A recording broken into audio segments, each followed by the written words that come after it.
Unless you're driving, look down at your feet. What do you see?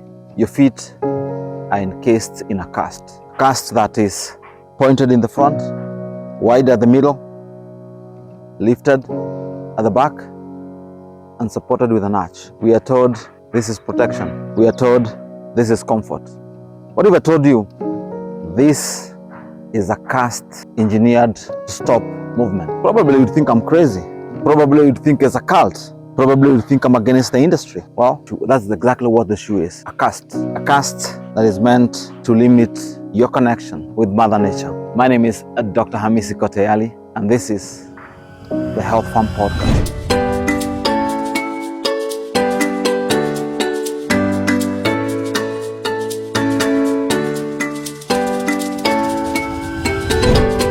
In today's episode, we're going to be looking at bare feet. Why does even this matter? Let's look at how it all started. You were born, or if you look at the feet of a baby, are perfect feet. Feet that are wide in the front, with wide fanning toes that make them stable, and a natural arch around them. Let's look at our shoe.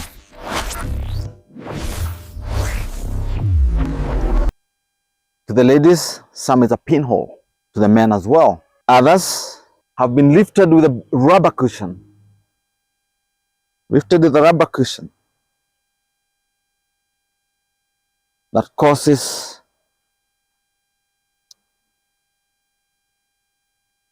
our calf muscles to shorten.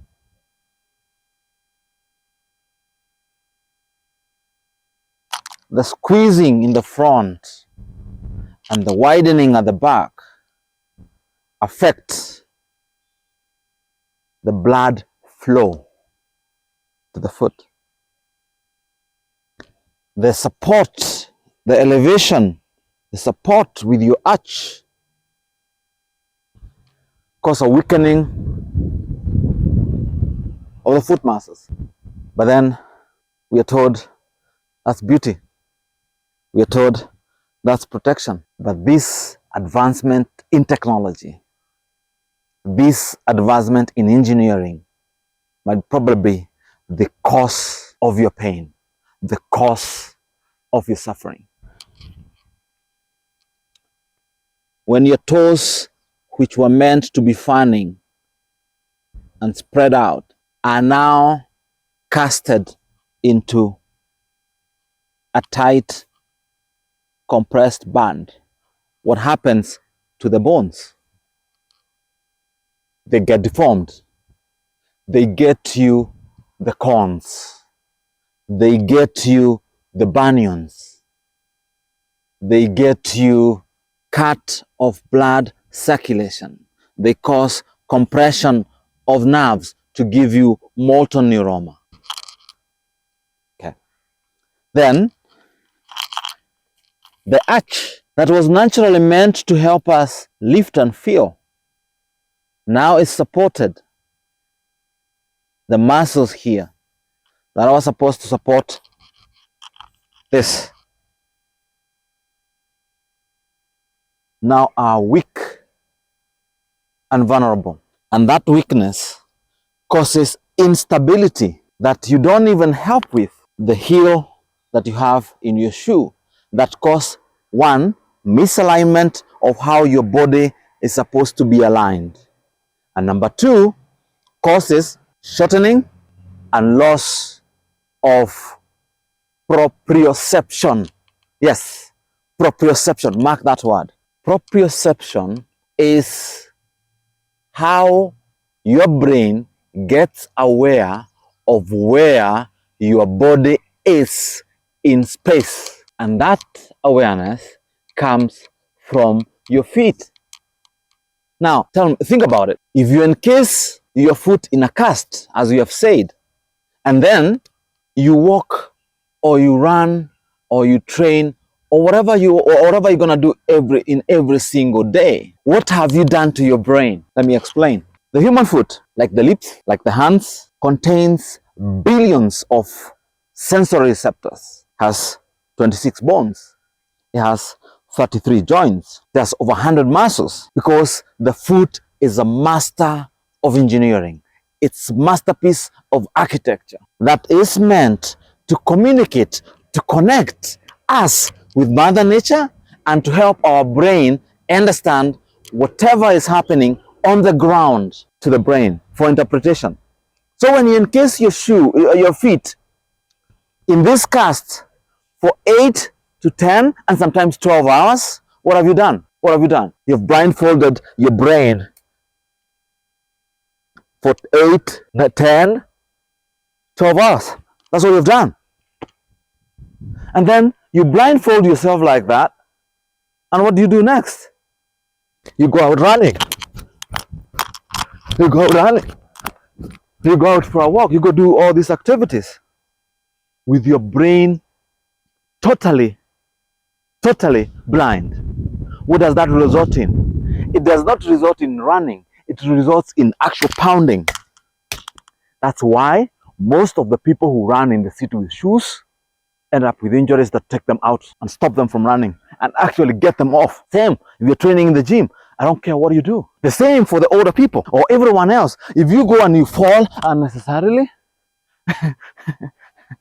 it's because you're going blind. It's because your brain is blinded. It's because your brain does not see where it goes.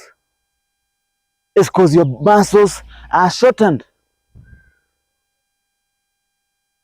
It's because your muscles are weak, so you're not stable. The stability muscles of the foot are weakened. The reason you're also so stressed, the reason you're so out of touch with the reality, why you feel lonely, it's because you're not connecting with Mother Nature to be able to help your body electrolyze, electrobalance. You cannot run away from where you came from.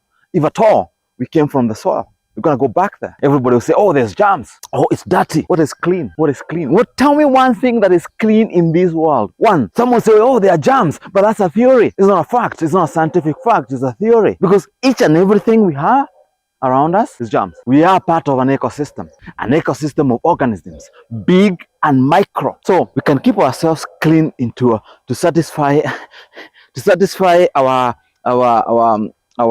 modernization. But we need to go back into cave time and realize that these people walked for long distances barefoot, that these people lived longer than us, over 100 years, that these people died with their mental faculty intact, and are like us in the modern city, that we are all diminished now and our health is declining. We need to understand that barefooting is one element, is one of the free gifts of nature that we can use today, you can do now to change your health. So I don't want just to lecture you, but I also want to give you something that you can start, so that you can start awakening your brain. You can remove the blindfold, the cataract in your brain. So when you get home today, whether you have grass or not, remove your shoes, remove your socks, walk barefoot in your house, walk barefoot in your carpet. It may feel ticklish, it might feel sensitive, but that's your brain starting to remember how to be a foot. It is your brain, it's like if you're blindfolded and then we remove the blindfold, there is that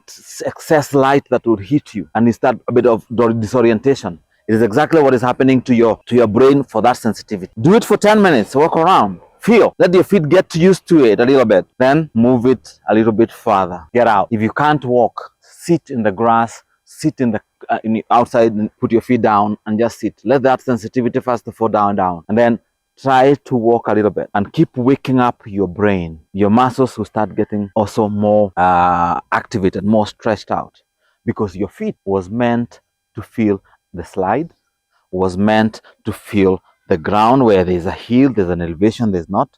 But when you encase it in a cast, you lose all that. So after you do that, the second challenge I want to give you is to put a towel or a pen and try to pick it with your feet. It might be frustrating to start because you might get a cramp, but keep trying, keep waking up those feet, and then gradually move out. Start walking in grass, sand, soil, and gradually walk into a more harder surface, and your feet will be stronger. But remember, I'm not telling you to totally abandon your shoes. I'm not telling you to totally run away from your shoes. No. But I'm telling you to try Be intentional to put down your feet 20 minutes a day, and give us your feedback in the comments. What has changed about that low back pain of yours? What has changed about that menstrual pain? What has changed about the depression? Because here at the Health Farm we say, Mother Nature is the best doctor, and barefooting is the Barefoot Doctor's prescription. We say keeping it between stretch and relaxation, because pain is not a lifestyle. We say keep it simple, keep it amazing.